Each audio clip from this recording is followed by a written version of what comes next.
actually, and you were also on Clint Richardson's show.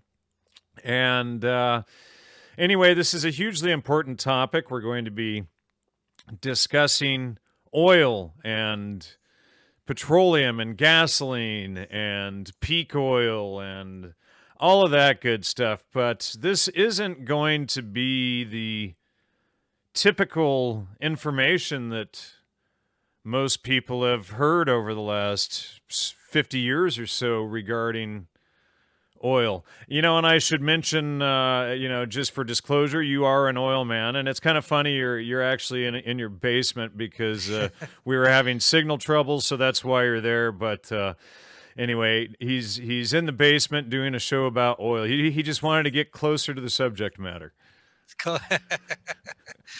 And I'm in the dungeon. That's right. You're in the dungeon. So, Greg, welcome to the show. My pleasure to be here. Thank you.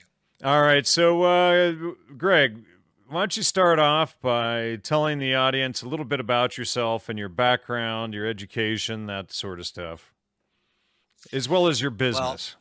As well as my business. Okay. Well, I'm in production and process of crude oil, which means I help the operators get the oil out of the ground, move it through the pipeline so it can make its way to the refinery.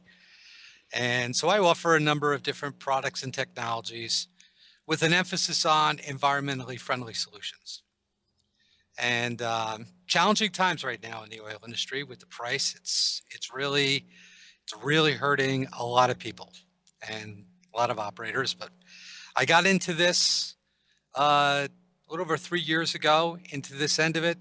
Prior to that, I was involved in investment banking, and I worked for Fidelity, for Bear Stearns. I started back in 1989. Are you the guy that caused the Enron collapse? No, I got out of there before. I actually went to work in New York mainly because I wanted to learn how the money system works. Because I wanted to start a company, a business, and I felt, well, this controls everything. So what better way to learn about it? And I'm right outside of New York City, only a few miles away. I live 7 miles away from New York City in northern New Jersey. So what better way? So I went in and got an internship at Bear Stearns, just walked in with a suit and said, you'd make the biggest mistake you ever made if you don't hire me. I'll sweep your floors, I'll do whatever you want me to do, but you want me to, but I want to learn this business and I want to learn it now. And if you don't hire me, I'll go someplace else. Now, you can never do that today. But back then, they kind of looked you in the eye and said, all right, we'll give you a shot. It's no sweat off their back, right? I said, well, you show up every day, we'll give you a $300 a week draw against your salary. And if you don't make it in the first 30 days, we'll show you the door and you get out. So, and in the meantime, you study hard, get your Series 7 license, Series 63 license, and away you can go. So it was a great time. It was a different world back then. So back in those days when people had money, there's a lot of money. People have a lot of money. They have a lot of money in assets, but they don't have a lot of money like in the bank anymore. Ever since 2001 when Greenspan, or 2002 when Greenspan lowered interest rates to 1%, way below the level of inflation, there's been a reverse of angel capitalism and has reverted to venture capitalism or vulture capitalism. It's a big problem. It's one of the main reasons why we have more businesses dying today than are being opened up, and why we're in really, really serious trouble. And look, nothing happens in our world before oil. We are all 100% dependent upon it, whether we want to admit that to ourselves or not. All right.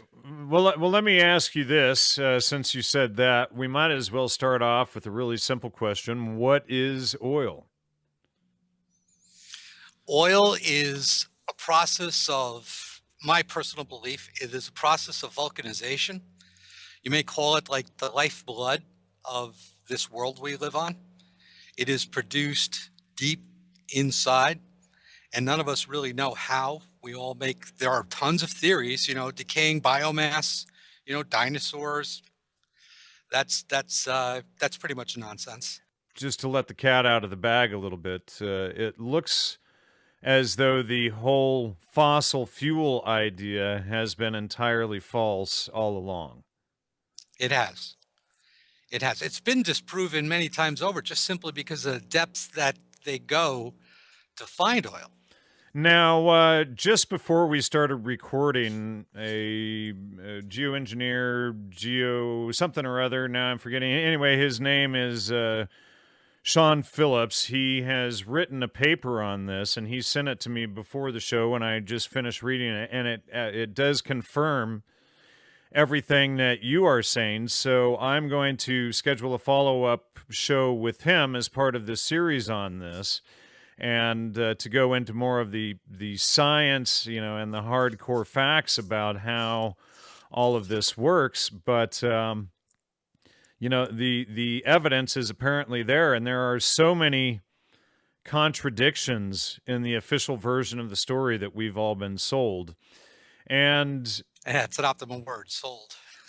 Right. Well, and so all levels of this, the peak oil scandal, whatever you want to call it, that you talked about last time you were on the show, on the RBN show, that oil wells, what was it, in Washington and Southern California that were capped in the 1940s are full again. And, in Texas, yeah. Or in Texas, and we're seeing this all over the place. So if oil is a fossil fuel and it was made 10, 50 million years ago or whatever, and once we use it up, that's it, then how the heck would empty oil wells refill? Well, look, John D. Rockefeller is the one who got oil classified as a fossil fuel back in... And of course, he ran Standard Oil, isn't that correct? Yes, yes. And the reason being that in anything in economics, there is no profits in surplus and excess capacity. There's only profits in shortages. So by deeming it and creating this peak oil, and the peak oil myth didn't just start in the 1950s.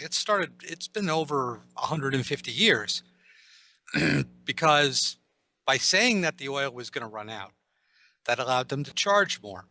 And by charging more, it led to expansion of the industry, hired a lot of people. But what we have right now in our world today is we have a dropping demand because of overcapacity around the world. The world economy is in serious, serious trouble.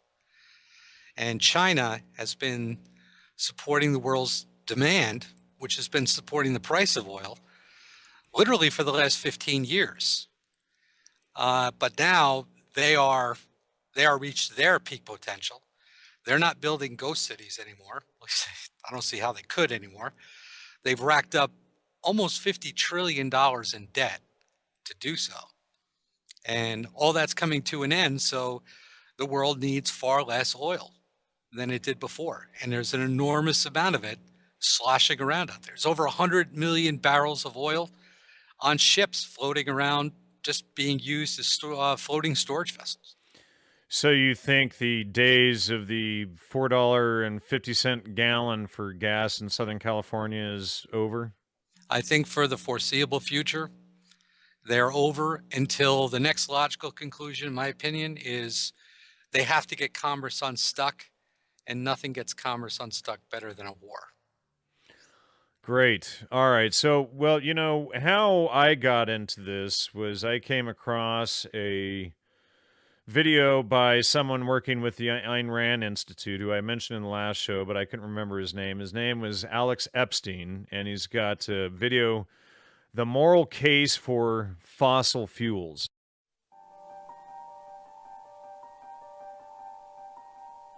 We were told our fossil fuel usage would bring ecological disaster on a cataclysmic scale. Earth was supposed to be uninhabitable by now. Yet, life is better than ever. People around the world have climbed out of unspeakable poverty. By any measure, our environment is better than it's ever been. This, all powered by coal, oil, and natural gas. But how? How could the experts have been so wrong? Not only wrong, but hysterical and reactionary and rude, stifling progress in the process. I'm Alex Epstein, founder of the Center for Industrial Progress, and I have a question. Isn't it time someone made the moral case for the use of more fossil fuels? Wind and solar power remain unreliable. Fossil fuels burn cleaner and cheaper than ever to advance our growing world. They save lives in operating rooms, fight famine, heat and cool homes in the most extreme places. Without fossil fuels, society slides backwards. It's good that we use fossil fuels. Our world would be better if we used more. We can no longer deny the big picture, the real picture. The truth must be exposed. Now, he's targeting the issue of how oil is the best, but what's the misnomer in Epstein's title there? I think he's spot on. Well, but moral case for fossil fuels. If they're not fossil fuels, there is a misnomer there, isn't that correct? Yeah, well, yes. I think that so many people, even in the oil industry, have accepted the myths that have been promoted out there. It's amazing. Well, everybody has, and the hippies are always out promoting, renewable energy. So I've got a number of questions here and everything, and we'll get through. And I did post you the questions there in the Skype chat as well.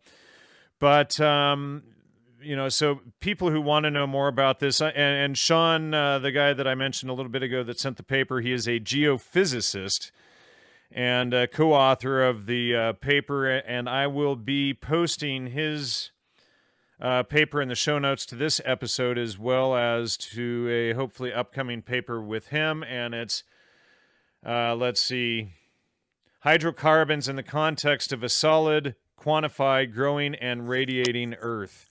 And so that is the title of his paper, and it's, I'm not even going to try and pronounce half the rest of that, but it looks like he published it in 2007, so quite a while ago. So, it's taken 8 years just since he published that to I don't know. I haven't been really seeing any of this. I mean, I worked promoting hemp for fuel for years, thinking that all of the fossil fuel peak oil thing was false.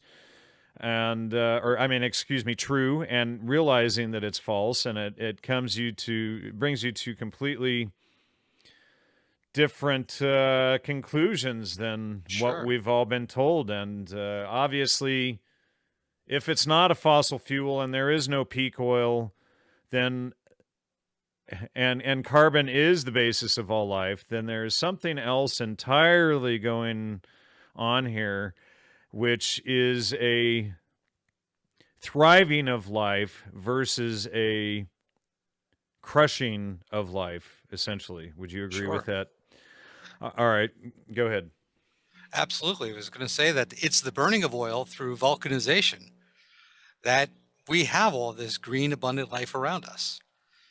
They put the carbon into the atmosphere that the plants breathe, and they expel the oxygen. It's a symbiotic relationship. And also what these people that promote this nonsense idea of the carbon footprint want people to believe is that anything that gives off carbon dioxide, such as humans and animals, etc., that's bad. Mm-hmm. And, plants that consume carbon dioxide, they need that to grow. So obviously, the more carbon dioxide that's out there, the more plentiful it is, the faster the plants are going to grow to immediately put out more oxygen. Exactly. So there is a constant balance, regardless if there's less plant life or more. The more pollution there is, the more plant life there's going to be. Is that correct?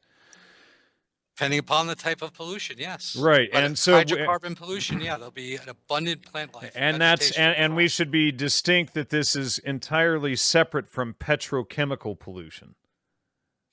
Exactly. Things that have been highly chemicalized with various known like chlorines and xylenes, and the whole alphabet soup of chemicals. They're all derived from oil as part of the refining process. So they're all in the oil anyway. But it's sometimes the blending of different chemicals there. It's vinegar and water. It's like blending. It's like a blending ammonia and bleach. Sounds like a good idea, but it could kill you if you do. They're not. Those are two elements that are really not supposed to be brought together. All right. Well, just returning to the commodities trading and Enron, what can you say about that? Obviously, that caused a massive fiasco, and we saw the false increase of prices, et cetera, due to a lot of this bogus trading. Yeah, excuse me. Enron being in the 90s, that was a very interesting time. We really reached our peak back in the 90s, the mid 90s, as far as our economy works on ever-growing inflation, greater than previously created inflation, but not too much. See, inflation is life, deflation is death. And the powers that be will do anything to keep their game going. They don't want the collapse that everybody talks about, because if they did, they could very easily have accomplished it years ago. 20 years ago, they could have let this whole thing collapse. So Enron in itself was doing the same thing that many other companies were doing in its day, but somebody kind of had to go, because they kind of had to make the way, because the world was changing. And they knew it come the year 2000, 2001. It was very pivotal time. That's why we had September 11th. Okay, because remember, war is the greatest distraction of major collapses. And it set off a huge amount of money to the lowering of interest rates to be directed towards China to build cities that nobody lives in. They built over 200 ghost cities over there. Not to mention a vast internetwork of manufacturing facilities, factories, highways, and that takes a great deal of commodities and materials besides oil. Everything from cement, timber, gypsum, iron ore, copper. So they were the support mechanism that kept the prices up for commodities worldwide literally for the last 15 years. And because without them, we would have collapsed back in 2001. And I think what they like to see is that next step would be to do the same thing with India, for India to be the source of demand for worldwide commodities, including oil, but they're not ready. They probably need another 20 years of infrastructure work and development before they'll be ready for that.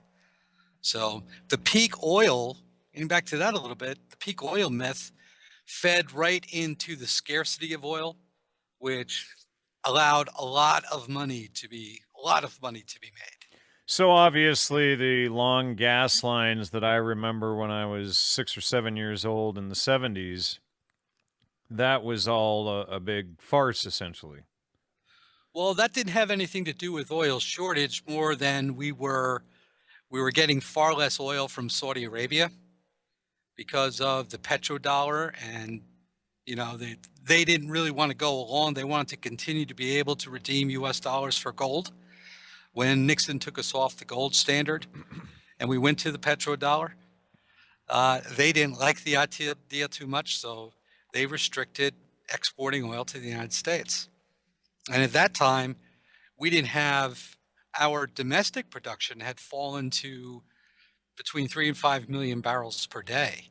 And that was not enough to sustain, at least we use, I think we use back close to 10 million barrels of oil a day or more in the United States every single day. So even back then, today it's because of population, it's even more. But we do have the capability of producing all of our own oil between the US, Canada, and Mexico. In fact, we get most of our oil, by the way, from Canada. Well, and apparently Canada is just, they've been blocking oil pipelines and are trying to stop production and industry up in Canada because of all of this Agenda 21. Do you know about that? Yeah, they're look, there's a lot of people that want to bring the scarcity of oil back.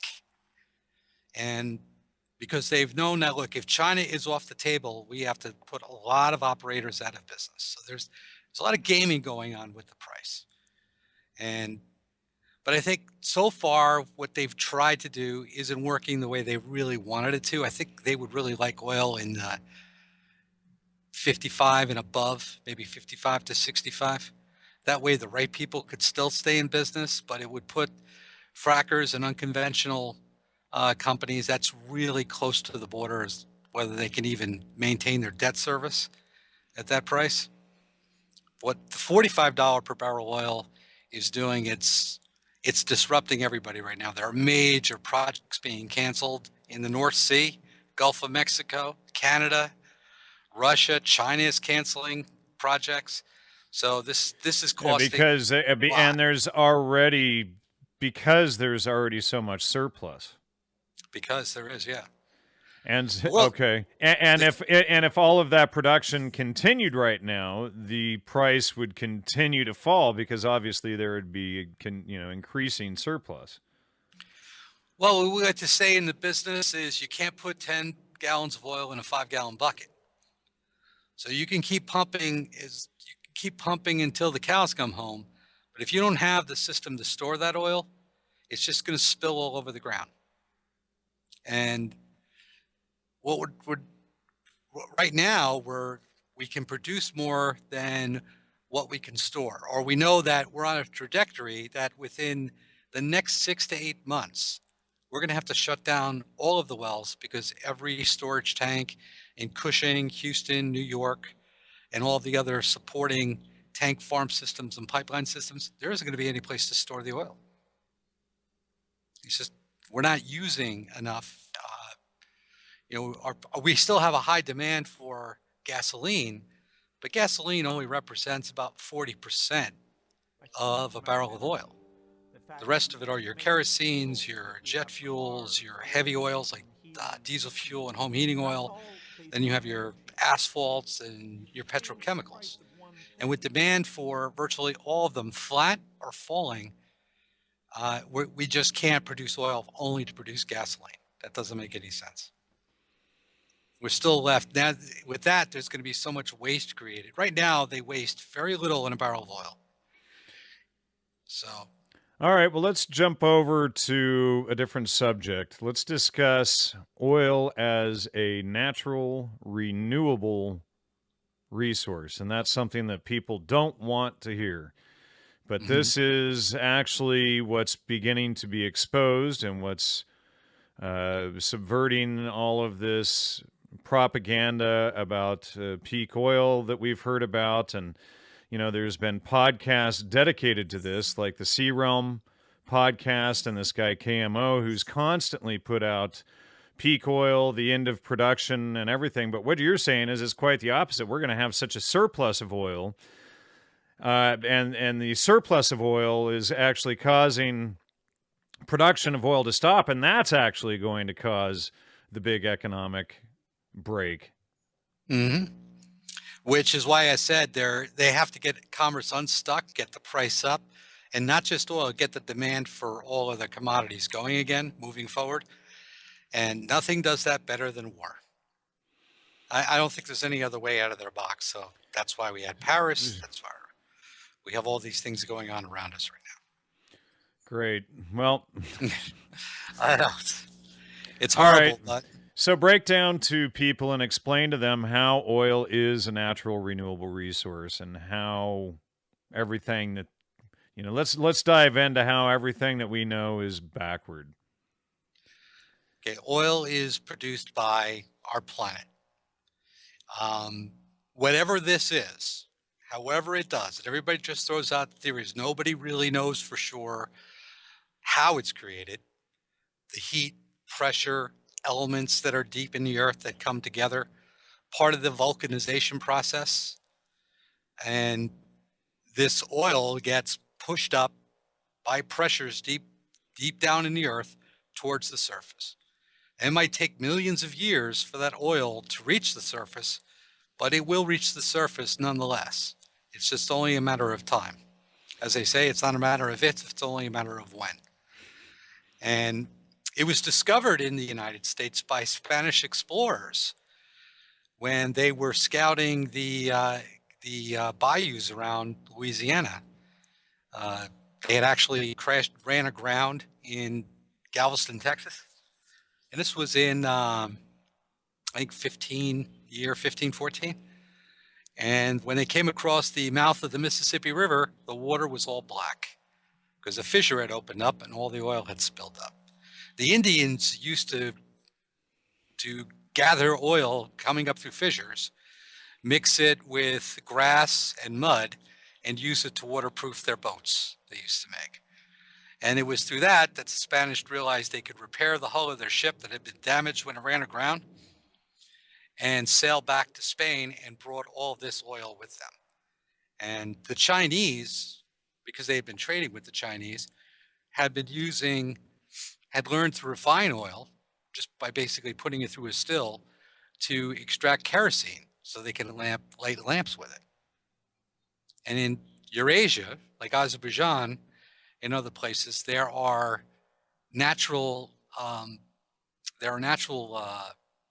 what do we call them? Like they built around gas vents. They built like lanterns, and these lanterns are still lit to these days. To this day, they ignited them 3,000 years ago, and the flames never gone out. So they've known about this for a long time. They knew that that's why they called it black gold, by the way, because the Spanish were on a quest for gold. And it took a few hundred more years until the Industrial Revolution. But once they realized the other valuable things that they can make from oil, then we became a petro-industrial based society back then, 150 years ago. Try to explain to people as best you can how it's not this polluting, and we're talking about the hydrocarbons and petroleum and its direct products. We're not talking about petrochemicals. Mm-hmm. But explain to people how it is this natural renewable resource is what I'm getting at, and why we shouldn't be worried about, burning, gasoline, etc. That, this cycle is there in nature. How can you break that down for people as best you can? Well, the best way is to realize that oil has been burning for millions of years through volcanoes. It catches fire. They've known about this since its discovery, since the Chinese figured out how to use it, that they can make lamps out of it. It's as far as like a renewable resource, yes, it's renewable in the fact that the earth is consistently producing more. However it's doing it, it's continually being pushed up to the surface.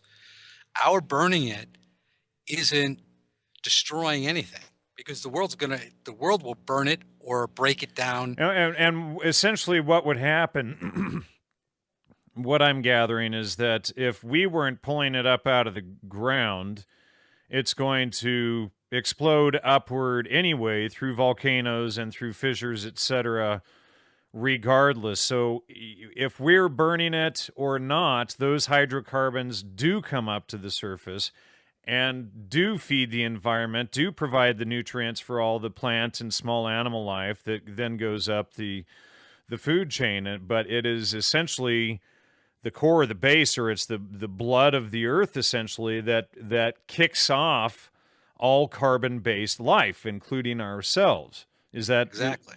Okay, That's so it. That's it in a nutshell. But essentially, it's either going to be sucked out of the ground by us and used and burned, or it's going to be shot out of the ground due to the pressure of it being there and volcanoes and everything, regardless. And then as the volcano erupts, all of those hydrocarbons, etc., are going to spill into the environment regardless. And we can't, so basically everybody's car is just a tiny little volcano that maybe in some way might delay greater volcanic reaction. And would you go so far as to suggest that our Oh, use of it might slow volcanoes?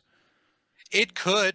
It could. I will say this on that subject: volcanoes. Mount Pinatubo, when it erupted in 1993 in the Philippines, it was a major, major eruption. And that one day, the first day of its eruption, it launched more hydrocarbons, burnt hydrocarbons, into the atmosphere than all of humanity had from that day up to that point.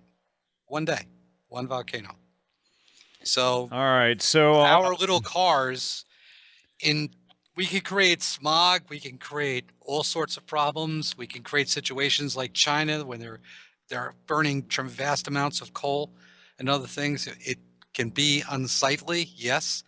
Is it killing the planet? No. But it's like anything. What I tell people, look, oil is a natural substance that's born of the earth. So how can anything that's natural be a pollutant? okay, but that's like we could say uranium is natural, but I mean, obviously, if we have too much concentrated uranium, we could have a huge problem on our hands, couldn't we? anything within nature that we can have a high concentration of can be deadly. The volcanoes also produce vast amounts of sulfuric acid. So if you're around an acidified lake in a volcanic area, it's not a good idea to go take a swim, not unless you want to keep your skin. But through time and through dissipation, those acids actually have very beneficial effects on the overall ecology. And oil is no different. In concentration, oil is very dangerous it will kill you. There's gases in there, there's elements in there that could kill you in a couple of minutes' time if you were to inhale them. But they dissipate and they feed other forms of life that we're dependent upon. Saying that oil is a pollutant is, to me, my opinion about it, it's like saying that oil is a pollutant is like saying that the oceans are polluted because the water's salty. Now, if you drank seawater, it will kill you. Not a good idea to drink that. Okay, but you could eat the fish out of it. Right. And other things and obviously other life forms are adopted to seawater use, and other life forms, mushrooms, small animal life, are adopted to eat petroleum and tar and all of that. There's a lot of molecular bacteria that's in the oil. And that's one of the big mysteries of science is how did that bacteria get there? When you're getting oil from 8, 10, 12, 20,000 feet below the surface, how did bacteria get down there? But it's in there. And under the right conditions, those bacteria come to life and they start to consume and break down all the elements in the oil.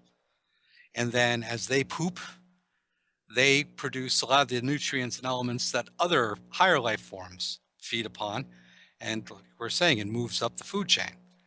And so we're all, whether we want to recognize it, we are here because of things like oil. If oil was not here, then life would have not been able to prosper on this planet the way it has.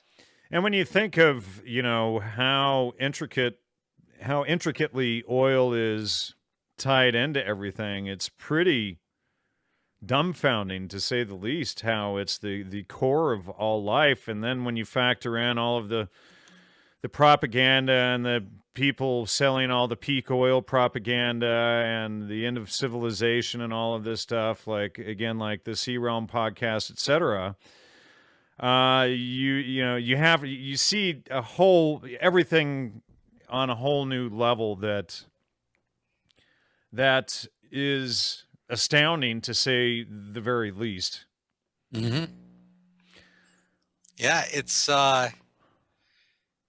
sad what they've done, but if we look at things through, they try to keep us like children, and I just think it's really frustrating for people. Don't realize, like, our lives are dependent upon it. Our economies are dependent upon everything that you have.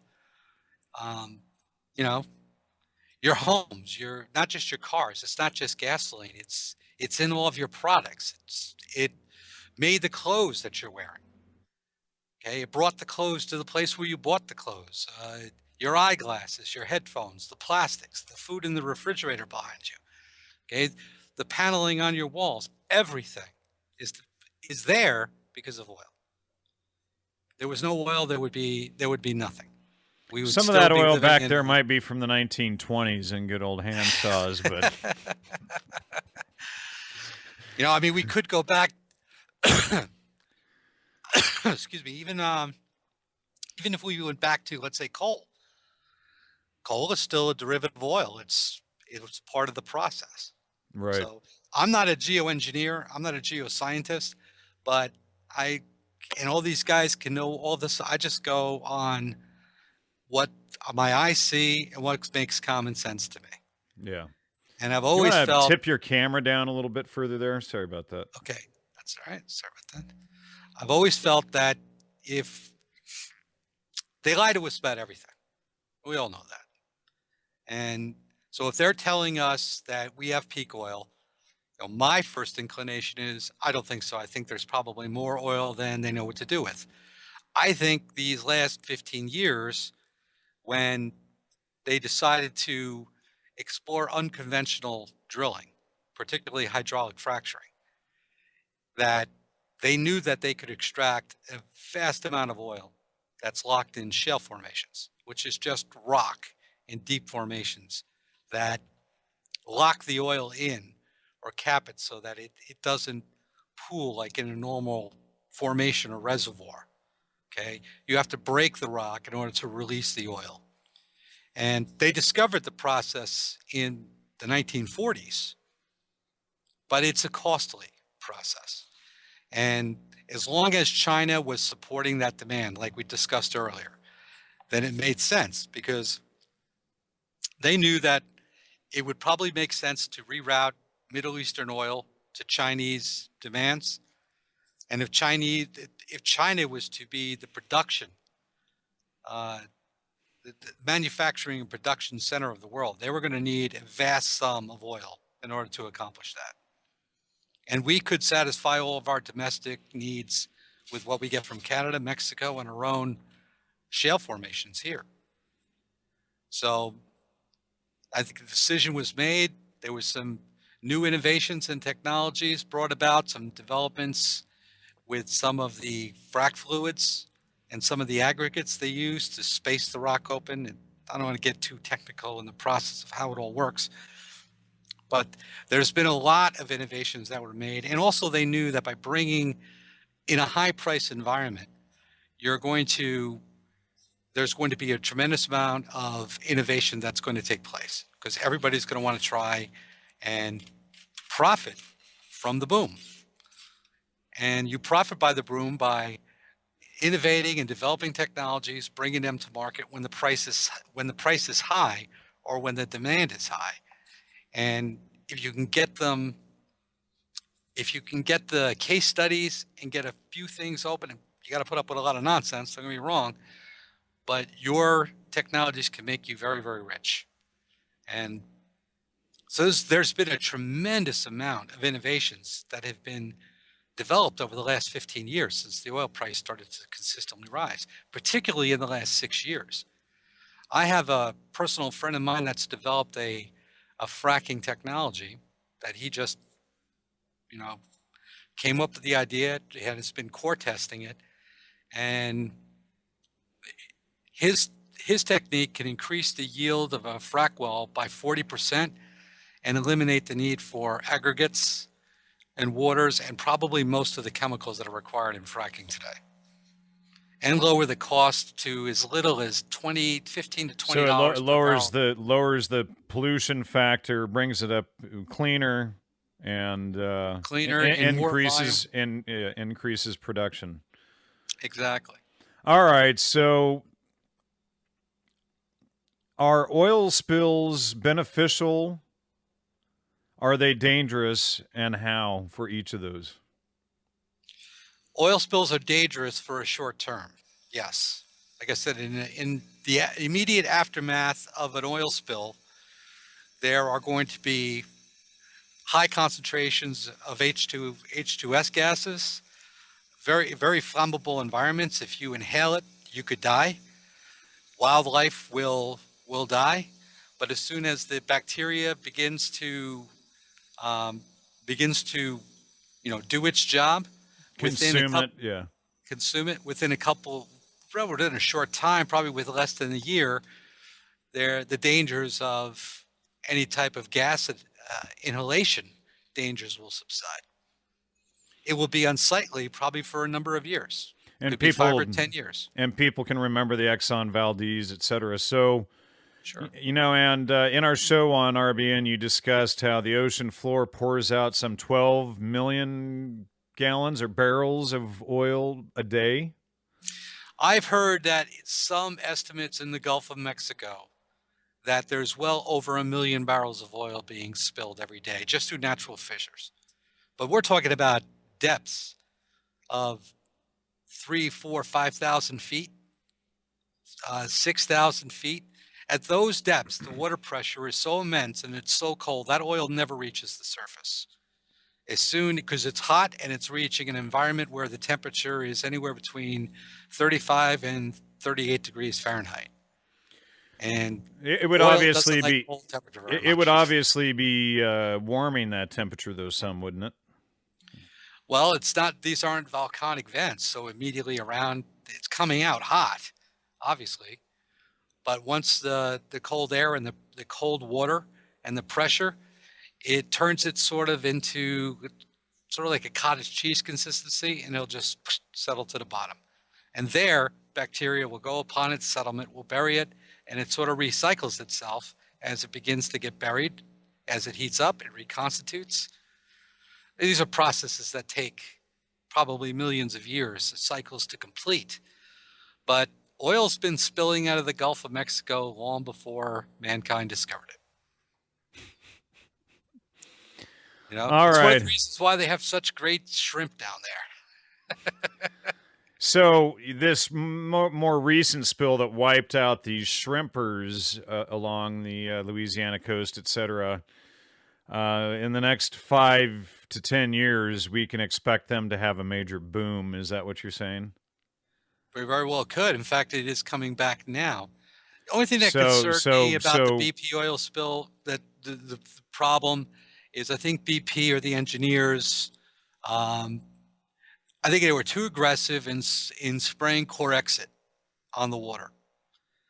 Now, who knows how much? There are the conspiracy theorists out there who said that they were spraying vast sums of Corexit. Corexit's one of these petrochemicals that's supposed to break down the oil, but unfortunately, it's going to kill the bacteria that breaks it down, and it's going to kill anything else that consumes it. But there hasn't been any evidence of a Corexit die-off in the Gulf of Mexico, so I think maybe all of that was just a bunch of propaganda, that they probably didn't use nearly as much. They might have just used what they call digesters.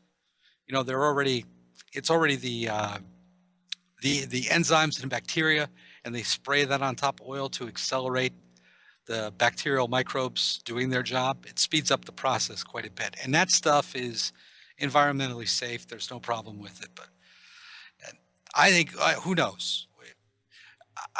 Corexit is a really bad substance. They could just leave the oil alone and skim it, capture it. There are some great technologies and probably do less damage than spraying extreme petrochemicals on it that way as well, right? Exactly. There are far more environmentally friendly ways. Just letting it be it's oil. It's not processed. It's coming out of the ground. Yes, it's unsightly, but look, I think if we look at like the BP oil spill, it was not nearly as severe as we were all told. There was very little in the way of shoreline damage caused by that incident. So could it have been a fake event? Very possible. Could it have been an attempt by the oil industry to try and create a shortage, knowing that they needed to get oil up in price. But when did that happen? 2010? Something like that, 5 years ago? Okay. 2010, we weren't at $100 a barrel for. That could have been. I have to go back and look at March of 2010 when that happened. But there are many people at play in the oil industry that they need to keep oil above $80 a barrel. If they have any long-term chance of being able to maintain their businesses and moving forward, just with the cost of their operations. And particularly with offshore, because these companies they've invested billions of dollars into these offshore platforms and the technologies. This has put millions of people around the world to work in developing these things. And I do believe they would like to keep the system going as long as they can.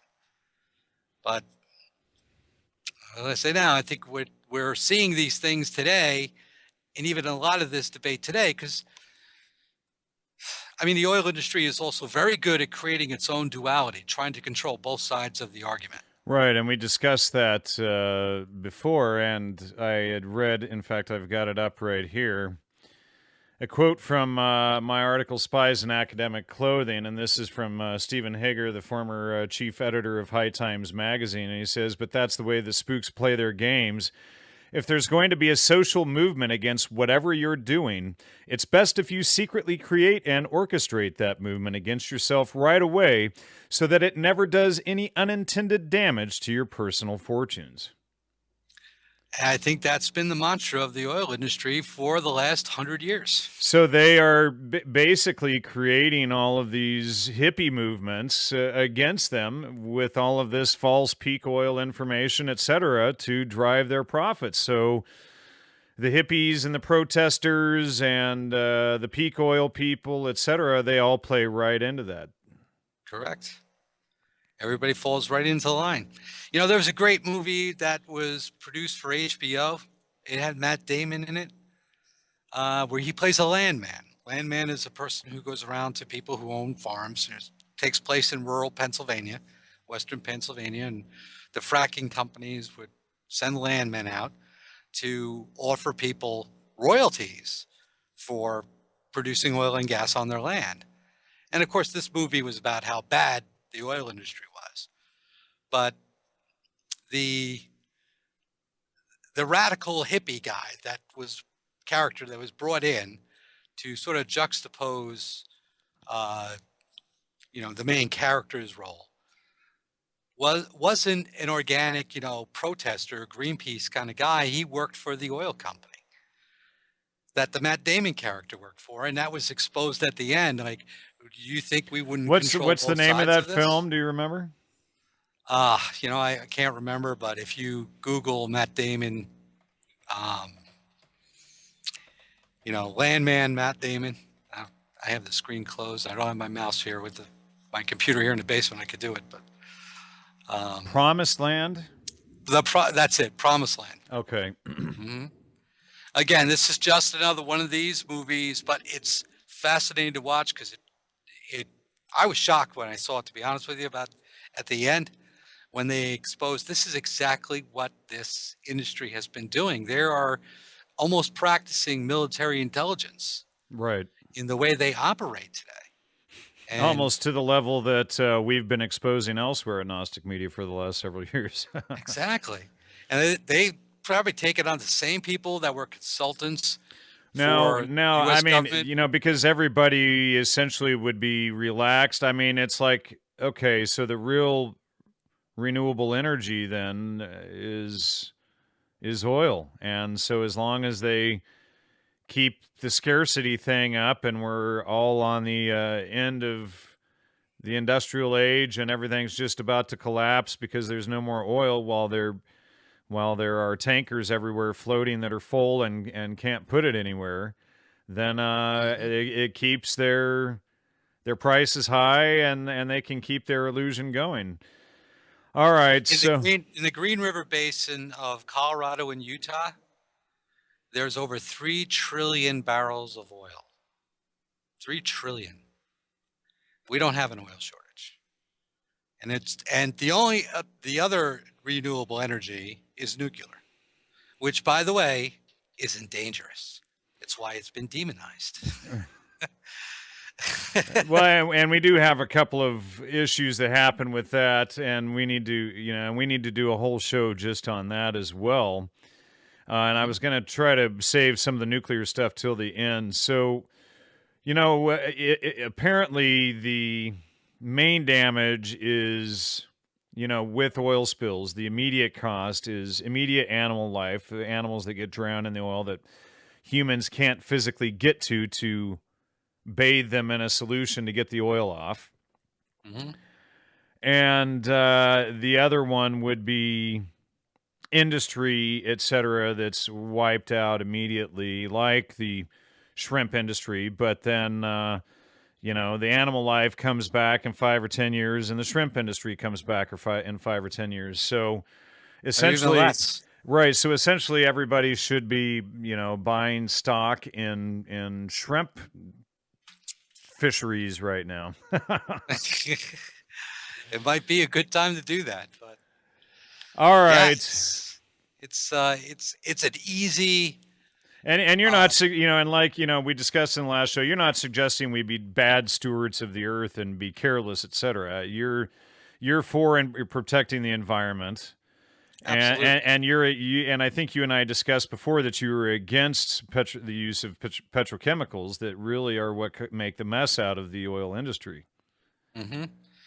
I say if you're going to use chemicals that are born of nature, a lot of petrochemicals are, but if the blending of certain chemicals creates a super toxic side effect, those chemicals should not be used.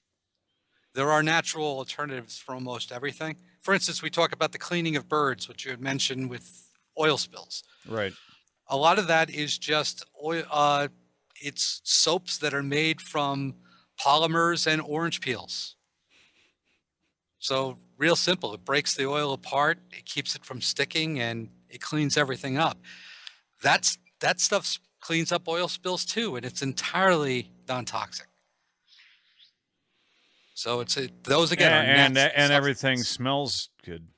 And everything smells like orange peels. All right. So what is vulcanization?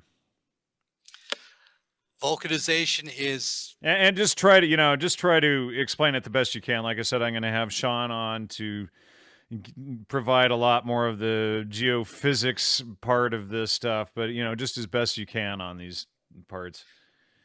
I think whatever it is we live on, okay? Whatever it is we live on, it's growing. Maybe it's a living thing.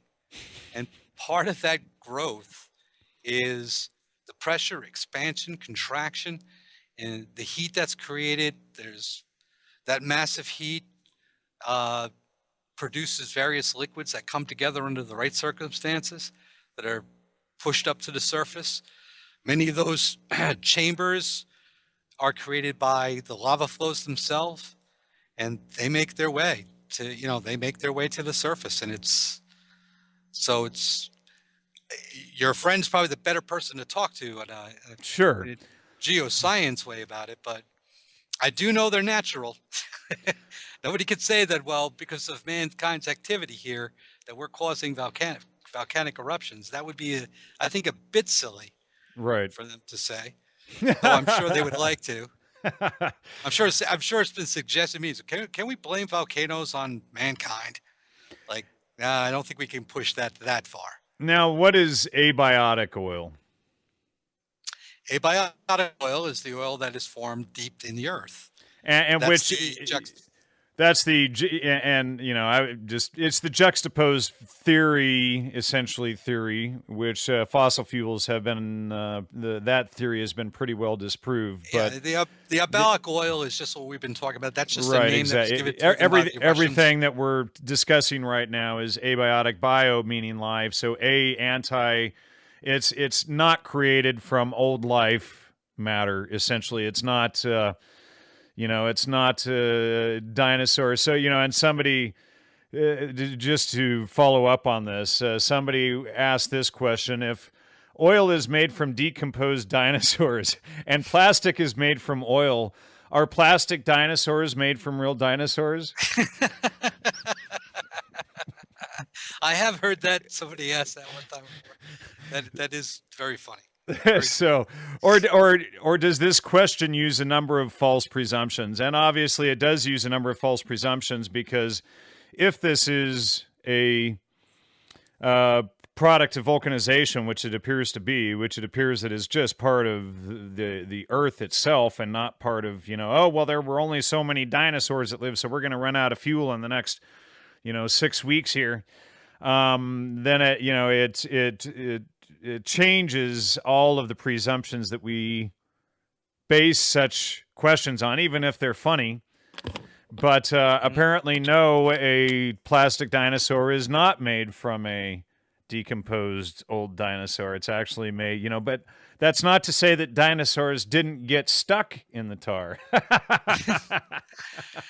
I've asked a couple of my geologist friends some questions like, can you give me an answer why the oceans are salty? Is there, like, if I take salt and I put it in a glass with water, yes, there'll be a bit of dilution, but a lot of the salt will stay. Where is that salt coming from? If the Earth is covered, if 70–80% of the surface is covered with water, where's that salt coming from? Right. How did it get there? Well, and with that question, with that, idea or issue, where did the story of fossil fuels originate?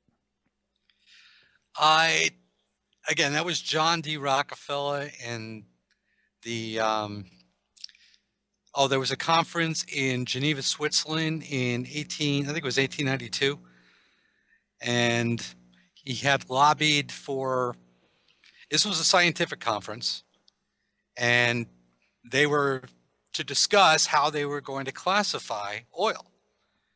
And he had lobbied with them, probably through major contributions, to have it listed as a fossil fuel, so that scarcity, meaning that it's only produced in limited amounts, it's based on decaying biomatter. And what's the poor oil company? I think back east, isn't it in New Jersey, that's going to use the dinosaur for their logo? I mean, they're screwed now. Once this gets out, that was actually an Oklahoma company called Sinclair Oil. I thought it. Yeah, I was just going to say Cinco. So, and they've got. I know they've got gas stations all over New Jersey with that. Fossil fuel dinosaur logo. So I mean, companies like that, they're going to go the way of the dinosaur now with this. All right, so and they're just desperate and have been desperate, obviously, for 120 years, to find a way to convince the public that it is scarce.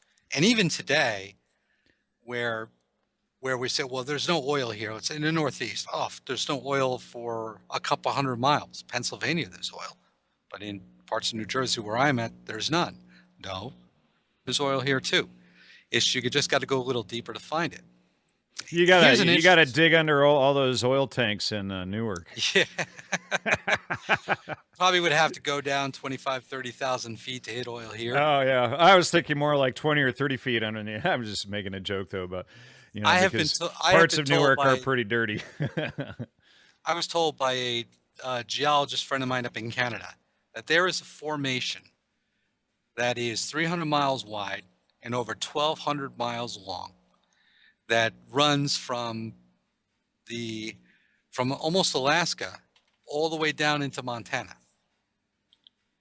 That there's probably enough oil in that one formation alone that we could have all of our current worldwide needs could be met with that one oil formation for the next 200 or 300 years. But it's deep. It's over 35,000 feet below the surface. And that it's a challenge in deep drilling. It's a challenge. But again, these are, because you're dealing with tremendous amount of heat, pressure, and forces down there when you get that deep. So, and there are also some fears that if you drill that far, that deep, you might open up a volcanic, event where there wasn't a volcano before and now you've created one. Because if you've got tremendous amounts of gases and pressures down there, it's going to be like popping a balloon. That pressure is going to release. And that could be a very dangerous, unfortunate thing. But the Russians have been down, as my understanding, they've been down as far as 35,000 feet. And they've told the whole world that doesn't matter where you drill. If you go deep enough, you'll hit oil. So. All right. So, yeah, 35,000 feet down. Wow, that's deep. 7 miles. Yeah. That's wow. really, really deep. And I live about 30, 40 miles from the peak of Mount San Gorgonio, and that's 11.5. So that's threefold that peak is what I was just, trying to put that in my mind. So, when you're flying at 35,000 feet in an airplane and looking down at ocean level, that's how deep. That's how deep they have to go to hit mass amounts of oil. All right, so let's switch gears for a little bit, and let's go into renewable energy creation and the mining of rare earths. Now, this is when people talk about pollution creating. This is the it. king. This is perhaps the most so people with their smartphones, their Toyota Priuses with their 80,000-mile batteries. I mean, they're the Toyota Prius. Excuse me. Boy, if I get stuck behind another fool driving 50 in the left lane, in one of those, boy, staring at their little thing with a whole traffic jam. Literally every time I get on the damn freeway, I get stuck with somebody in the left lane driving 50 in a damn Prius. To see it for themselves, people just go to YouTube and just type in toxic lakes in China and the vast areas that have been utterly destroyed. So while they think that they're eliminating their carbon footprint and they're, by gentle stepping with their Birkenstocks, they are saving the planet and causing less pollution when in fact they're causing far more. And if I recall correctly, the most fuel efficient car from factory to end of life was a Jeep CJ7 with a Chevy V8 engine in it. Is that correct? I think I've heard that before. And I've not checked that myself, so people don't quote me on that. But because the Jeep has obviously been made for about, 70, 80 some years now, and the production line of them and the Wranglers has been so continuous with so few changes for so many decades. And, obviously back in the CJ days, AMC didn't make good engines. So that's why the Chevy engine. But, apparently this from factory to junkyard was one of the most efficient vehicles put out as far as full, the total amount of pollution. Yeah. No, the amount of pollution that's created by these green technologies, people just don't want to hear it. Also, the amount of energy that it takes to produce the rare earth minerals and the actual green technologies themselves, like the solar panels and the windmills, it takes more energy from oil to produce and do the rare earth mining, to manufacture, produce, ship, and sell the solar panels and windmills than the energy that those items will ever produce. Okay, for instance, let's say, to give you a solar panel might take or might produce through its life, let's say, and I don't know the exact figure, but let's say it's 1,000 BTUs of energy are going to be created by one solar panel in its lifespan. Well, they don't tell you that to create that solar panel, so you can have it on your roof, took 1,200 BTUs from oil. So you're in net loss. Let me ask you, somebody, let's say my co-author on the Manufacturing the Deadhead article, and he's my co-host for my other show on the CCN network, Unspun. Now, he's got a Nissan Leaf, and he's got solar panels on the roof, and he doesn't buy gas. And he says, I haven't, needed to buy fuel for 3-4 years now. So, good. to him, he's totally off of the system. What can you say to that? It's good. I have no problem with people. I'm not saying that we shouldn't produce it. There are certain people that need to be off grid. Say they live in an area where they're away from electric power lines. It's just not possible. But now, but if we were, to go with this idea of these people that want to create solar panels for the highways of America, for instance, they want to turn the actual highways into solar panels. The amount of petroleum used to mine all of that would probably far exceed any benefit of the solar panels. And then there would be the upkeep of those solar panels, every 10 or 15 years or whatever. And more. So these, and not only that, but these things being in the sun all of the time would break down. Making roads out of solar panels, which is just glass. Talk about the trucks would wear that glass down fast, and as soon as they got wet, it would be like driving on ice, regardless of the time of year. So it's a bad idea. It'll never work. They'll produce a few sidewalks out of it and malls, and you can put them on your roof and have those are fine. I'm all for people being able to. So you just think there should be a fine line or a fine balance, essentially, between the production of solar panels and how much advertising of this is a supposedly clean energy source versus the real damage and production that's done behind it. I mean, all of this needs full disclosure, in other words. And hey, you're creating this much pollution by buying these solar panels. And, so you're going to need to run these solar panels for the next 35 or 40 years to break even on the pollution level. Exactly. And they're very expensive. Look, we just need to stop. We need to stop with all of this propaganda nonsense. Oil industry needs to step up and stop it. They need to stop falling into this. Of course, this is going to happen because this was part of corporate governance. And the things that have gone on, and they're too far gone, I think, to help.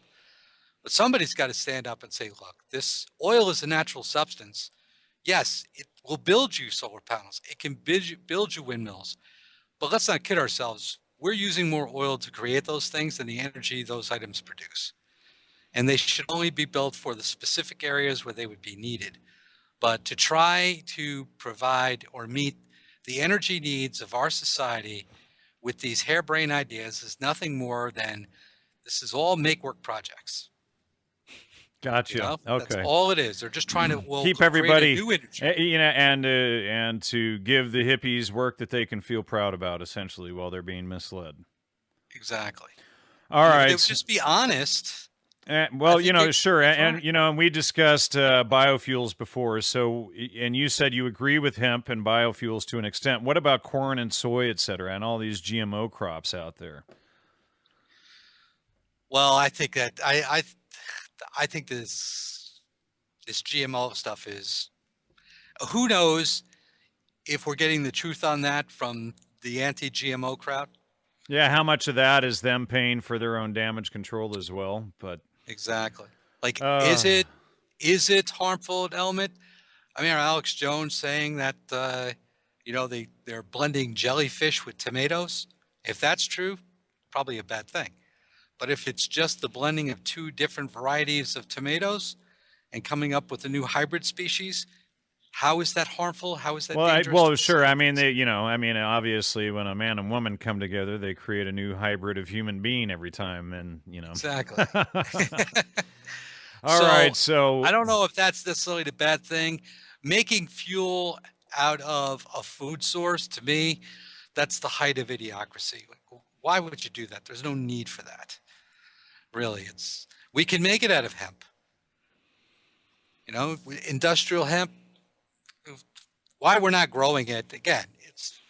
And I was the Inland Empire coordinator for the California Hemp Initiative, and then of course George Soros came in and funded now admitted CIA agent Dennis Peron's Prop 215 campaign that immediately wiped out the California Hemp Initiative.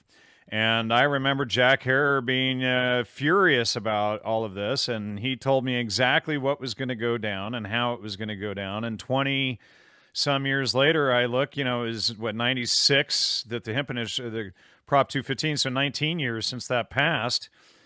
And everything is exactly how he said it would go down. That we wouldn't be using hemp, that people would still be going to jail for quote unquote illegal use, while the other half of the population can use it legally, etc. And it got nowhere. So essentially, Soros and Dennis Peron killed the hemp initiative and dazzled everybody with medical marijuana to keep them, keep them high and content, so that they didn't realize what really took place there. That's, at least in my opinion, what appears to have taken place. And then we saw Dennis Peron also running for governor of California against Dan Lundgren at the same time. All right. Do you have something to add to that? No, it's exasperating. Right. What's been going on with that? Let's get into new engine technology and efficiency, because obviously this is another problem for the oil companies as well.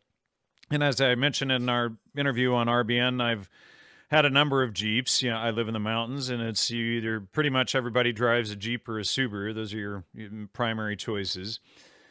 And since my first Jeep, the efficiency has more than doubled, almost tripled, and the horsepower output gone up maybe 3 or 4 times since my first Jeep Wrangler.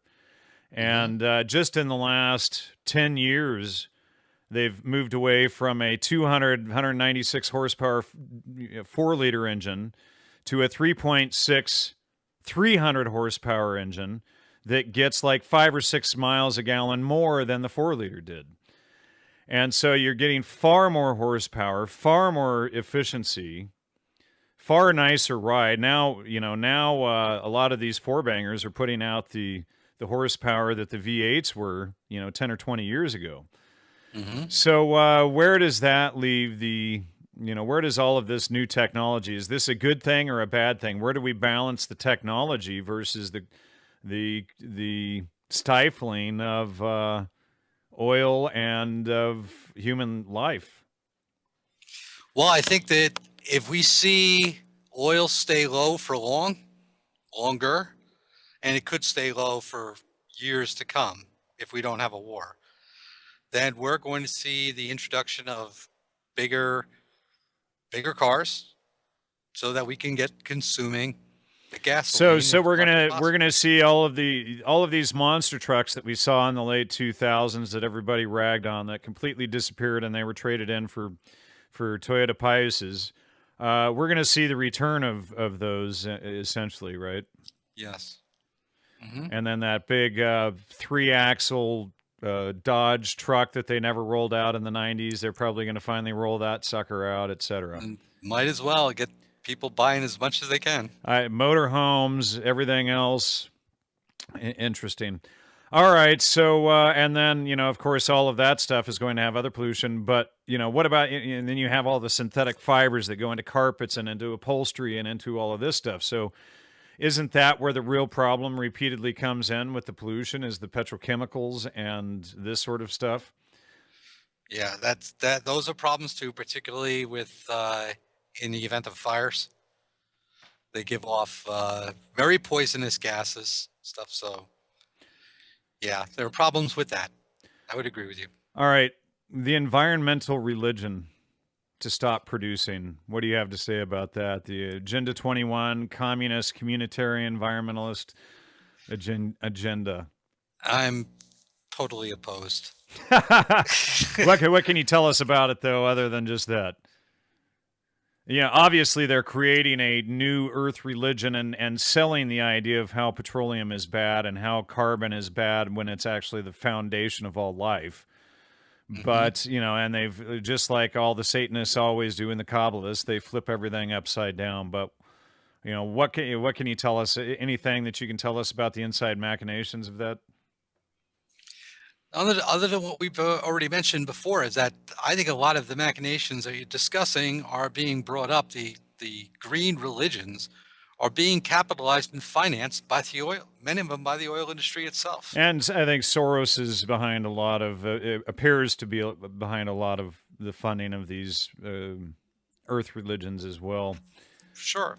Well, he's trying to satisfy some geopolitical. So, you know, and the ultimate earth religion, then, apparently, from what you're saying and from what Sean's paper shows that he sent me earlier today, is the real earth religion, then, is apparently using lots of oil and natural resources. Now, Sean seemed to think that we should be using ethanol. What do you think of that as opposed to petroleum in its more natural state? You get more of a efficiency burn of the fuel, particularly with the new technologies now, like you're discussing, and just in the Jeeps. It's the burn rate, how much of the gases can be burned off in the combustion chamber of the engine. So what is far more efficiency at burning? Right, because you know, and remember in the late 70s and early 80s, with the gas shortage and everything, and the long lines at the gas station, suddenly we saw Ford Mustangs with four bangers that could barely go 65, 70 miles an hour, right? Right, exactly. So now you can maintain horsepower, even enhanced horsepower, get more efficiency in the burn in the combustion chamber. Well, that's because a lot of the new fuel injection technology. But what do you think is the primary drawback to something like ethanol? Mainly because it's being produced as something that we should be utilizing for food. Right, and then okay, so then you're going to be using petroleum to run the tractors through the fields to then harvest to make the ethanol. Obviously, they could, you know, there's processes to use the oils from the seeds and just pour it straight into the tanks of the tractors, et cetera, as well.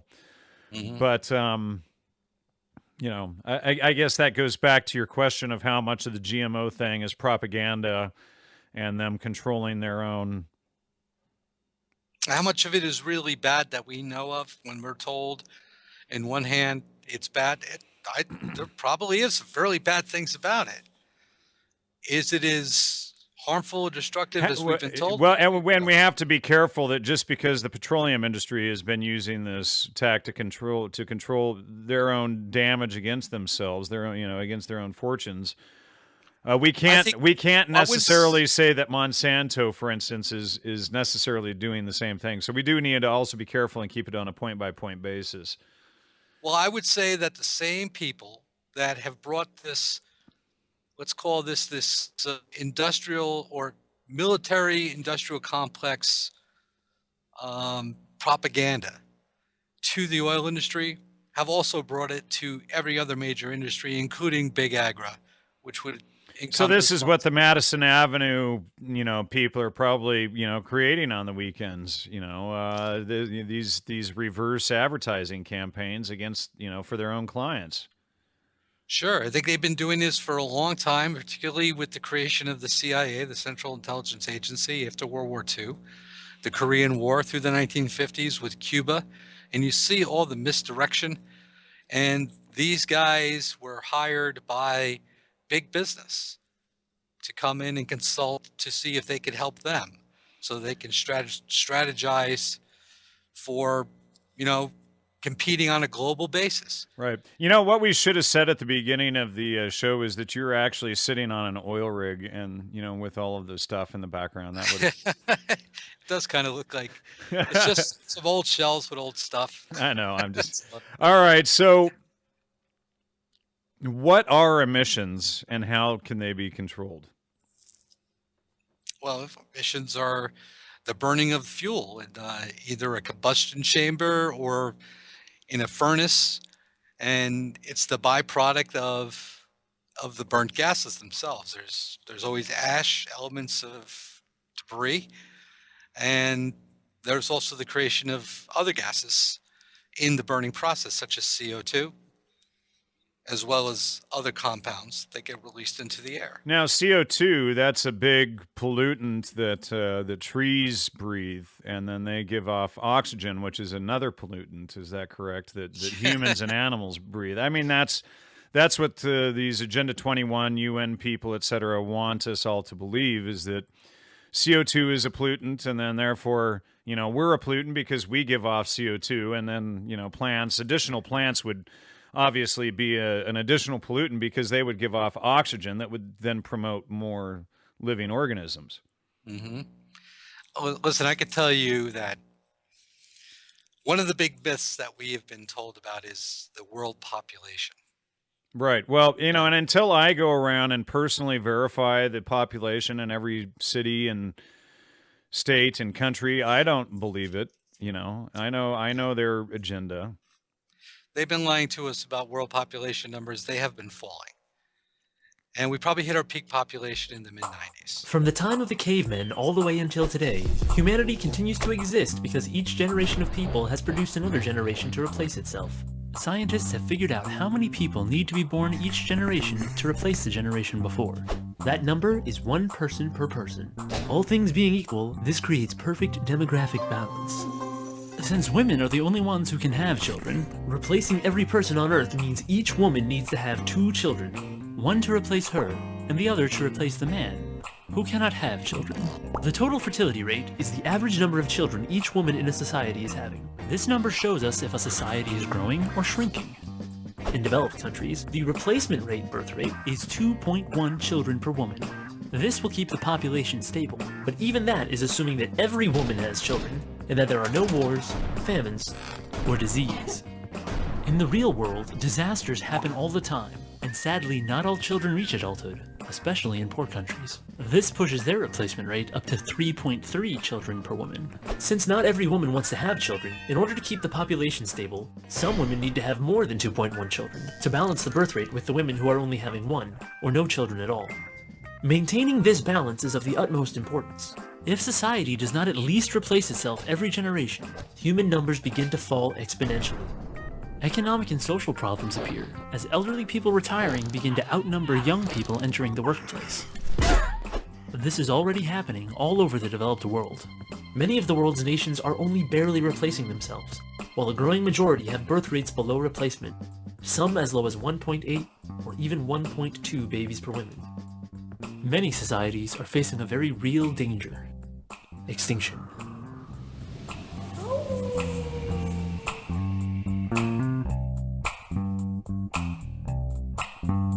With the dollarization of the world and everything being financialized to the teeth, in this country and in all Western developing countries, and that encompasses China today as well as India and others, that it requires 2 incomes to support a household. And that prevents women from having 4 or 5 children. They can't go on 4 or 5 maternity leaves. In most cases, they can't advance in their careers. Well, and that's the whole idea. You get them out of the home and you get them career focused so that by the time they figure out that was the whole plan in the first place, they're 35 or many of them 40, 45 years old. And by the time they find someone or can get their act together, it's too late to have a family. Exactly. And that's the whole point. And and I've found that in Huxley's documents and in CFR documents and in population control documents, et cetera, eugenics documents, that was the intended plan of that. Now, let's get into chemicals in gasoline versus natural distilling. Excuse me. Chemicals in gasoline, they add a whole bunch of chemicals to gasolines for winterization formulas for summer, to cut emissions, and what do they call it, MBNTs during winter months. Many of these things are just not necessary, and they're simply make-work projects for petrochemical divisions. So, like here in California, the high detergent levels that you see in the gasoline, we discussed this last time as well, and then and then these detergents in the gasoline, like California gas prices. What is New Jersey's gas price right now? For regular, we're about $2.80 a gallon. You mean 180? I'm sorry, 180. Okay, because Correct. California, we're at about 269 in most places, roughly right now. So you know, this extra cost is tax for the state of California, as well as the cost of these detergents. When if they didn't have most of these extra chemicals in them, they wouldn't be near as polluting in the first place. Is that the general idea? Yeah, pretty much. Just everything that's in the oil is natural. It would burn off, or it would do very little harm to the environment. They put these chemicals. I think it has more to do with, let's say, Exxon has a petrochemical division. They all have petrochemical divisions, or are heavily invested in petrochemical, you know, through their CAFRAs and everything else, and they have to sell those petrochemicals because they have to support the huge investments and sums of money that have been invested in these operations.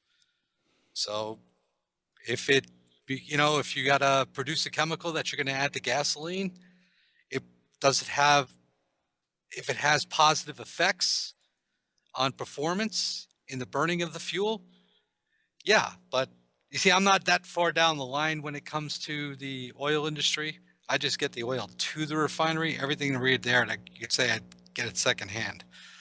You know, it's my common sense opinion that I'm giving. Right. But I think that you could produce natural gasolines, and the gasolines are produced actually in nature. There's nephilims and other natural gas. You can punch a hole in the ground and you'll get gasoline. And you could take that gasoline and put it in your car, and your car will run great on it. You know.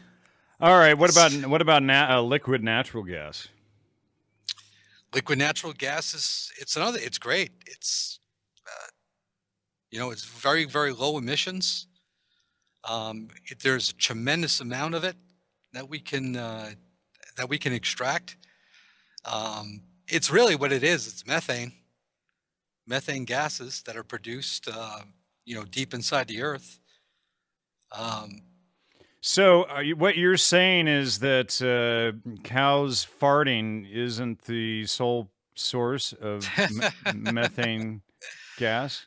No, Because I thought it was the farmers that were and the ranchers that were producing all that. I mean, if you go by the vegan propaganda, isn't that where methane comes from? Cow farts? that's what we're told, aren't we? But there are methane that pours out of fissures on the ground around us, in the oceans. There's a crack in the Atlantic, off the Atlantic coast, that runs from Maine to off the coast of Georgia, right through the Carolinas and Georgia. And scientists have been watching this crack for years, and they know there's oil and natural gas out there. And there's methane bubbles that are bubbling out. This is only a few hundred feet down. So the earth farts like cows then? Like cows do. But I think what's happening is they're taking it seriously because of what happened with those tsunamis in Indonesia back about 10 years ago, or 2004, where there was a crack there off in the Indian Ocean. And this was just like we have here on the East Coast. And when that gave way and you had the ocean floor drop by 10 or 15 feet along that crack, because there was a massive release of pressure. You get a mega tsunami, and then in the New York City is, You'd have a tsunami, massive tsunamis up and down the East Coast, which would literally, if that were to happen, if we had something like that Indonesian thing, it would solve the oil consumption problem. Population overcapacity. It would be. You'd have to rebuild the entire East Coast. The wave could probably would wash over the entire state of Florida. Right. Florida's only, I think its highest is 70 feet above sea level. Really?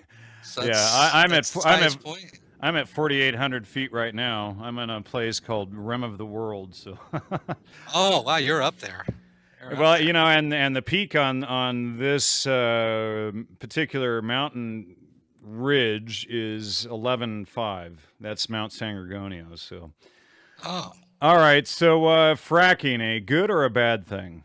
and why? And, you know, I know you hear all the problem. You hear people being able to light their water on fire because, and again, this is, you talked about your friend's clean fracking process versus all the chemicals and stuff that they've been using in fracking. And so what's the deal with fracking?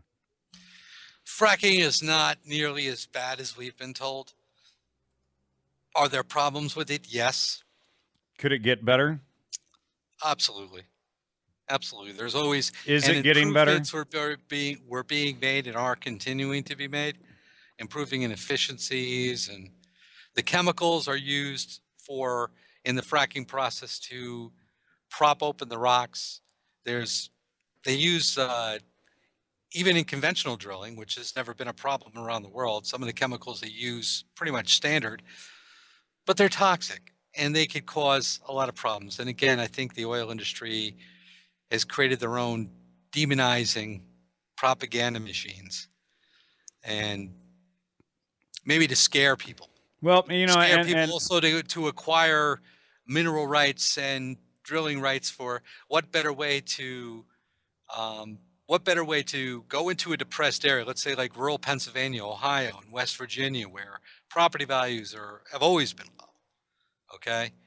And have a accident at a farm where somebody has agreed for royalty payments and is doing pretty well, and it winds up polluting an aquifer or something, to chase everybody away, drive the property values down, and then come in with a secondary company, buy up everything up for pennies on the dollar, and now they don't have to pay the royalties.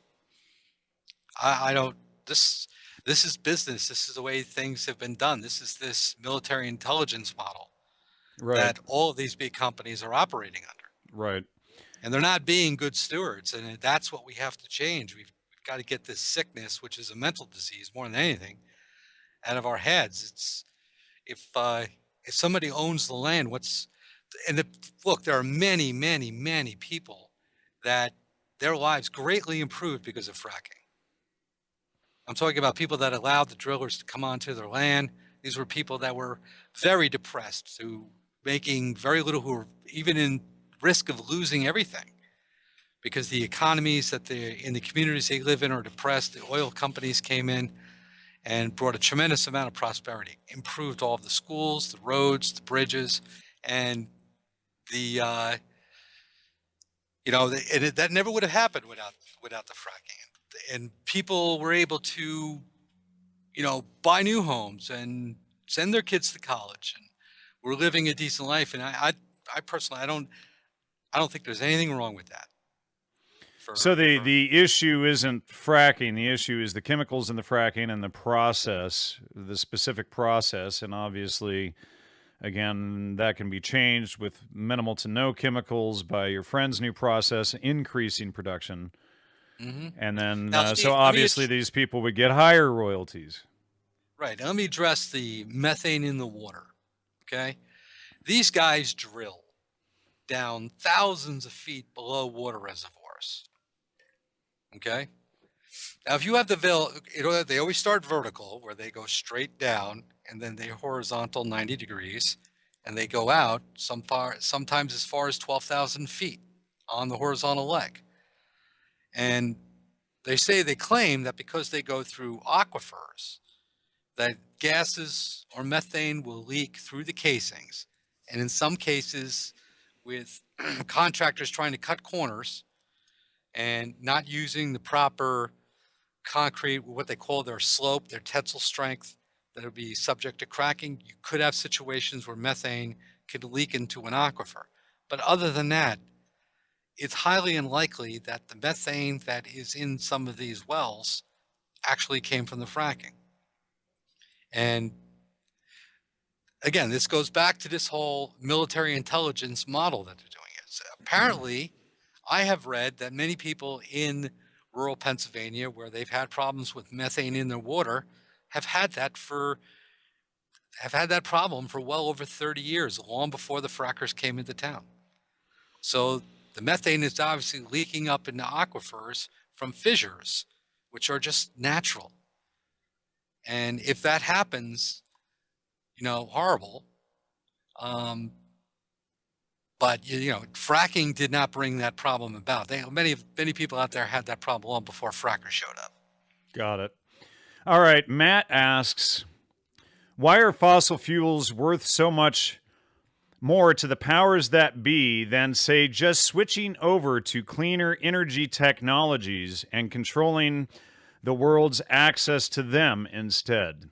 And I think we've probably cleared up this Touched on question. that. But have you, it's obvious, and I posted the comment, if they can keep us asking, from Thomas Pynchon, if they can keep us asking the wrong questions, they don't have to worry about the answers. And so when you realize that the petroleum is the cleaner technology that they have been covering up and propagandizing to influence their own profits, then we can see the real agenda here. And of course that it's not a fossil fuel, that it's from vulcanization.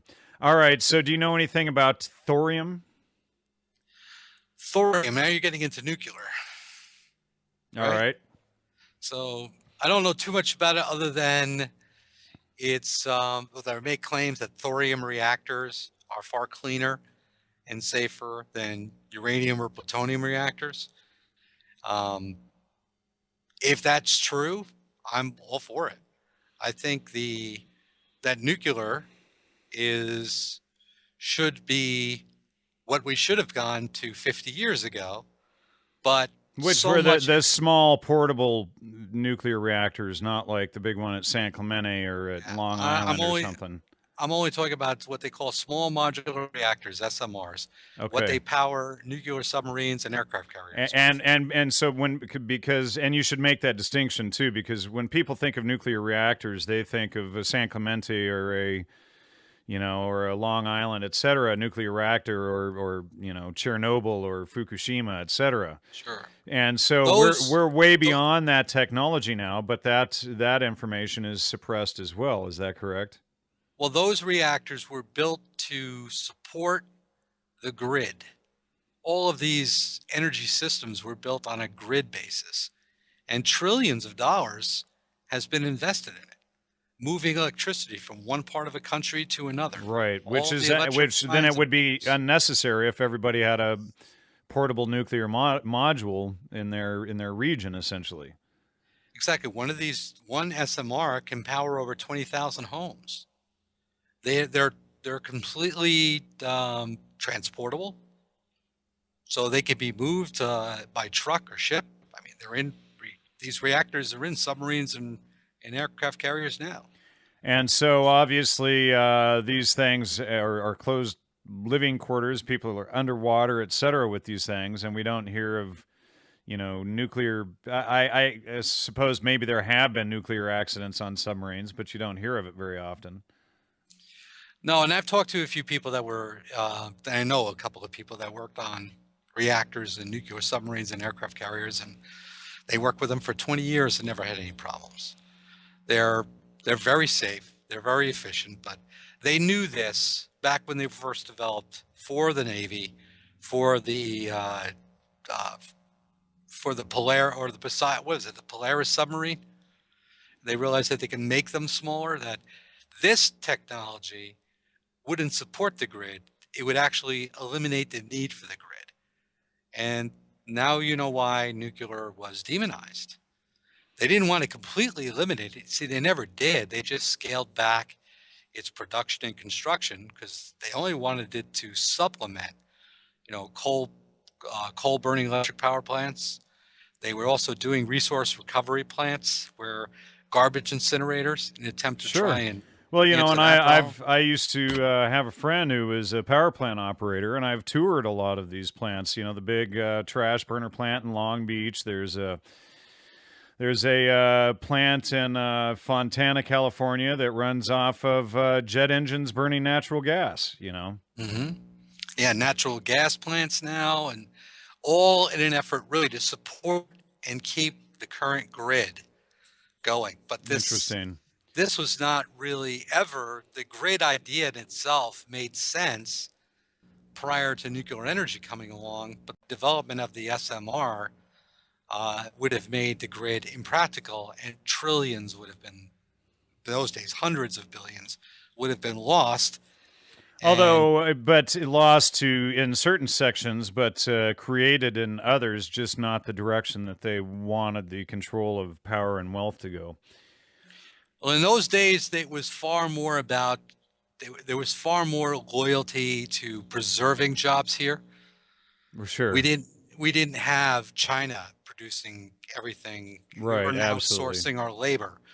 So if you're talking about taking an entire industry that everybody in this country is dependent upon, just about, and destroying that industry, where an industry that has millions of employees, coast to coast, supports numerous other industries, every from manufacturers, welders, carpenters, landscape, you name it.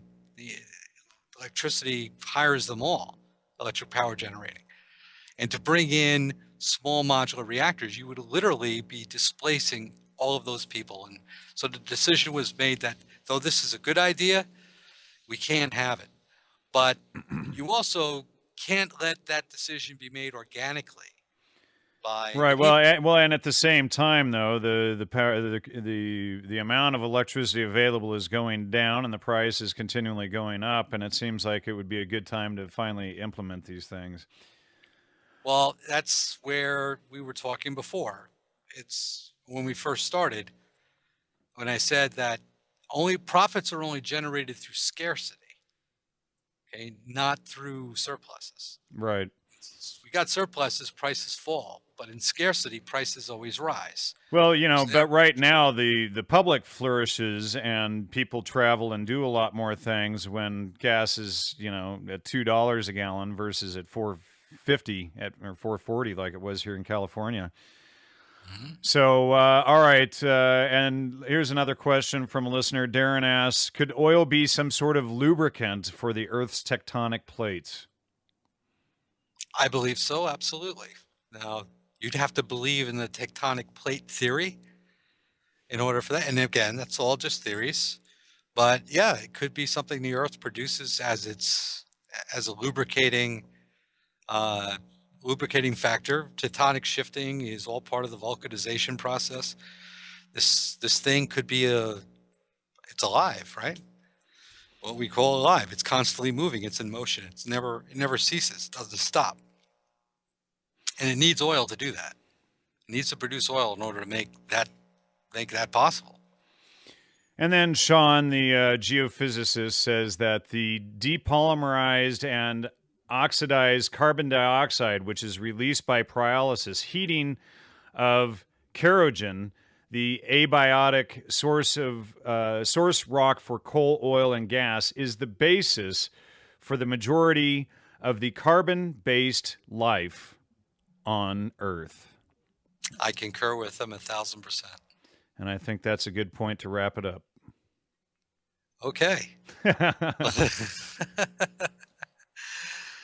Well, it was a pleasure, Jan. Likewise, and I appreciate you coming back on, and maybe we can think about doing I don't know if we could put together a whole hour and a half on nuclear, but maybe we can do that sometime and discuss Fukushima and the propaganda about nuclear energy and all of that as well. And you and I have discussed before that there is a significant amount of propaganda around that. So tremendous. That's a whole new world, because they've been trying to keep that genie in the bottle and get a lot of mileage from the propaganda created by the nuclear scare. They've been at this for a long time, but yeah, they are losing their grip. It's amazing it took this long for them to lose their grip. It just shows you how good they were. But I see it all the time. It usually takes 50 to 70 years for any of these scandals to finally break surface to the public, It's funny. I never saw it before. It was so obvious. You've seen those. There was something, it was a program I was watching yesterday afternoon about Cuba and the Cuban Missile Crisis, and the images of the nuclear bombs being exploded. You just look at that now and you realize just how fake all those things were. It's like all, and they're still showing it to us. Sure. You've been watching it your whole life, and you were like, "Oh my God, it looks horrendous." But now, it was all just done in Laurel Canyon. Yeah. These were all studio fake things that were created for the movies and are still being promoted all these years later. And what made me think about it was years ago, there was just a couple of years ago, this will be real quick. There was a guy filming in Indonesia. A volcano was erupting on an island, a small island in Indonesia, and happened to be filming it from a boat. They were several miles away, so the island was about 4 or 5 miles away. But he happened to capture the moment when this island just went boom and exploded in a massive, massive explosion. You could see the pressure wave coming across the water, and there's nothing anybody could do on this boat. And when it hit the boat, the camera shaking and the ear piercing sound of the explosion, and all of the clouds around it at 30,000 feet just opened up. Okay, now this is just a volcano. This certainly wasn't a volcanic eruption on the level of, let's say, a Mount Pinatubo. Okay, this was a small island that you were safe 5 miles away from. So we're not talking about a massive explosion on a volcanic level here. And the clouds say must have been 7,000 feet. Okay, that's about what clouds are. They can go like 10 or high clouds, but these clouds were, and that explosion just blew all those clouds away. And the sky all of a sudden opened up blue because that pressure just pushed all those clouds away. Go back and look at those explosions with those nukes going off and tell me if you see any cloud movement. The clouds don't move. Interesting. Those are fake. Because it would be impossible. When you see the trees blowing over and all this, so if that's the case in a small volcanic explosion, it is blowing clouds all over, just dissipating. Then the same exact thing should be taking place in nuclear explosions. And there's not a single one of those films where you see any cloud moving whatsoever. Interesting. So, all right, Greg, until next time, and we'll think about or plan on doing something on that. I'm sure there's plenty to explore there. And thank you so much for coming. Thank you, Jan. Oh, and by the way, do you have a website or anything if people want to contact you? Well, my company website is zeneor.com, zeneor.com. That is my company website. Talks about what I do in the oil industry. Aside from that, I'm just an average Joe. I'm the average squirrel trying to get a nut in the world, right? That's what we like to say. Okay? All right.